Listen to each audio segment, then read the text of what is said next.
दोस्तों, tally prime course की इस श्रृंखला में पिछली क्लास में हमने डे बुक से संबंधित सभी ऑपरेशंस को डिस्कस किया था। किस तरह से हम डे टू डे ट्रांजैक्शंस को रिकॉर्ड करते हैं और उन्हें डे बुक के माध्यम से देखते हैं। इसी कड़ी को आगे बढ़ाते हुए आज की क्लास में हम टैली प्राइम की सभी अकाउंटिंग रिपोर्ट्स को डिस्कस करने वाले हैं। मुख्य रूप से cash book, bank book, sales और परचेज रजिस्टर, लेजर रिपोर्ट्स और जनरल रजिस्टर को आज की क्लास में हम डिस्कस करेंगे। आगे बढ़ने से पहले मेरा आपसे निवेदन है कि यदि अभी तक आपने हमारे इस चैनल को सब्सक्राइब नहीं किया है तो प्लीज़ अभी कर लीजिए। आइए शुरुआत करते हैं। दोस्तों, टैली प्राइम में अकाउंटिंग रिपोर्ट्स को एक्सेस करने के लिए हमें गेटवे ऑफ टैली में खड़े रहते हुए डिस्प्ले मोर रिपोर्ट्स ऑप्शन में जाना है। यहाँ हमें दिखाई देगा अकाउंटिंग बुक्स। जब आप अकाउंटिंग बुक्स में जाएंगे तो यहाँ सभी तरह की अकाउंटिंग रिपोर्ट्स आपको देखने को मिलेंगी।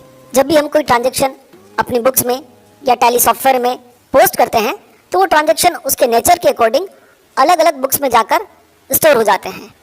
जैसे मान लीजिए कोई बैंक का ट्रांजैक्शन है तो उसका डिटेल हमें बैंक बुक में मिलेगा। कोई केस से संबंधित ट्रांजैक्शन है तो उसकी डिटेल हमें केस बुक में मिलेगी।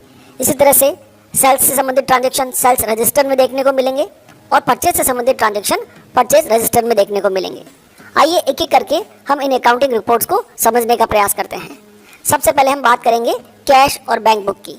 जैसे ही आप कैश और बैंक बुक को ओपन करेंगे तो यहाँ पर आपको फर्स्ट कैश इन हैंड दिखाई दे रहा है और नीचे बैंक अकाउंट्स दिखाई दे रहे हैं। जब आप किसी भी बैंक अकाउंट को ओपन करते हुए रिपोर्ट देखना चाहते हैं तो यहाँ पर सबसे पहले आपको मंथली समरी दिखाई दे रही है, जिसमें आपके सारे पेमेंट्स, रिसिप्ट्स और क्लोजिंग बैलेंस हमें यहाँ पर शो होता है। मान लीजिए पर्टिकुलर आप किसी मंथ की सारे ट्रांजेक्शन्स देखना चाहते हैं तो आप उस मंथ को सेलेक्ट करते हुए सारे ट्रांजेक्शन यहाँ पर देख पाएंगे। इसी रिपोर्ट में आपको नीचे की तरफ क्लोजिंग बैलेंस भी दिखाई देगा और यदि आप रनिंग बैलेंस भी साथ ही साथ देखना चाहते हैं तो आपको इसी स्क्रीन पर F12 प्रेस करना है और लास्ट में आपको एक ऑप्शन दिया गया है शो रनिंग बैलेंसेस। इस ऑप्शन को आप यस कर लीजिएगा। जब आप इसे यस कर देंगे तो आपको रनिंग बैलेंस भी दिखाई देने लगेगा। लेकिन यदि आप डेली ब्रेकअप देखना चाहते हैं, डे वाइज ट्रांजेक्शन देखना चाहते हैं तो उसके लिए आपको मंथली समरी में आना है और यहाँ से कंट्रोल F6 प्रेस करते हुए आप डेली ट्रांजैक्शंस को देख सकते हैं। इसी तरह से यदि आप ये जानना चाहते हैं कि पर्टिकुलर किस डेट पर आपका बैंक बैलेंस हाईएस्ट था और किस डेट पर आपका बैंक बैलेंस लोएस्ट था तो उसके लिए भी आपको यहाँ पर ऑप्शन मिलेगा। आपको F12 प्रेस करना है। F12 में आपको ऑप्शन दिया गया है show highest balance and lowest balance. आप इस ऑप्शन को यस कर लीजिएगा तो यहाँ पर इस रिपोर्ट के बॉटम में आपको हाईएस्ट और लोएस्ट बैलेंस के बारे में पूरी इन्फॉर्मेशन मिल जाएगी। यही सारे ऑप्शन हम कैश इन हैंड रिपोर्ट के साथ भी अप्लाई कर सकते हैं। नेक्स्ट अकाउंटिंग रिपोर्ट है लेजर्स।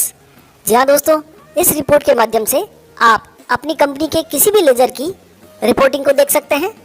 जैसे मान लीजिए हमारे पास एक डेटर का लेजर है, गुरु कृपा जनरल स्टोर। इस लेजर के सारे ट्रांजेक्शन्स हम एक साथ यहाँ पर देख सकते हैं। नीचे की तरफ आपको इसी रिपोर्ट में क्लोजिंग बैलेंस भी देखने को मिलेगा। आप इसी रिपोर्ट से बिल वाइज समरी या फिर मंथली ट्रांजेक्शन रिपोर्ट भी देख पाएंगे। अगली अकाउंटिंग रिपोर्ट जो सबसे महत्वपूर्ण रिपोर्ट है वो है सेल्स रजिस्टर। सेल्स रजिस्टर में सबसे पहले आपको मंथली सेल्स समरी दिखाई दे रही है। आप पर्टिकुलर किसी भी मंथ को सेलेक्ट करते हुए उस मंथ के सारे ट्रांजेक्शन्स को एक साथ देख सकते हैं। साथ ही साथ आप ट्रांजेक्शन वाइज प्रॉफिट्स भी यहाँ पर देख पाएंगे। प्रॉफिट्स को देखने के लिए आपको F7 प्रेस करना है, शो प्रॉफिट, और आप देखेंगे कि आपको transaction value, gross value, cost और ग्रॉस प्रॉफिट यहाँ देखने को मिलेगा। सेल्स रजिस्टर की तरह ही परचेज रजिस्टर भी है, जहाँ पर आप फिर से अपने कंपनी की सभी परचेज ट्रांजेक्शन्स को मंथ वाइज भी देख सकते हैं और पर्टिकुलर किसी मंथ के सारे ट्रांजेक्शन्स को भी एक्सेस कर सकते हैं। अगली महत्वपूर्ण रिपोर्ट है जनरल रजिस्टर। जी हाँ दोस्तों, इस रजिस्टर के माध्यम से आपने जितनी भी जनरल वाउचर के माध्यम से एंट्रीज को पास किया है उन सभी एंट्रीज को यहाँ पर आप देख पाएंगे। यदि आपने अपनी कंपनी में डेबिट और क्रेडिट नोट्स का यूज़ किया है तो वो रिपोर्ट्स भी आप जनरल रजिस्टर के नीचे ही debit note report, credit note report के माध्यम से एक्सेस कर पाएंगे। इसके अलावा यहाँ पर आपको कुछ सेकेंडरी रिपोर्ट्स भी देखने को मिल रही हैं। लेजर्स के नीचे ही ग्रुप समरी हमें देखने को मिलता है। ग्रुप समरी रिपोर्ट में हम पर्टिकुलर किसी ग्रुप की समरी निकाल सकते हैं। जैसे मान लीजिए सैंडी डेटर्स की आप ग्रुप समरी देखना चाहते हैं तो आप पर्टिकुलर एक ग्रुप को सेलेक्ट कर लीजिएगा। जैसे ही मैंने यहाँ पर सैंडी डेटर्स सेलेक्ट किया और डेटर्स के जितने भी क्लोजिंग बैलेंसेज हैं वो मुझे यहाँ पर देखने को मिल रहे हैं। ठीक इसी तरह से ग्रुप वाउचर रिपोर्ट है जिसमें आपने जिस ग्रुप में जितने भी वाउचर्स यूज़ किए हैं वो सारी डिटेल आपको यहाँ पर देखने को मिलती है।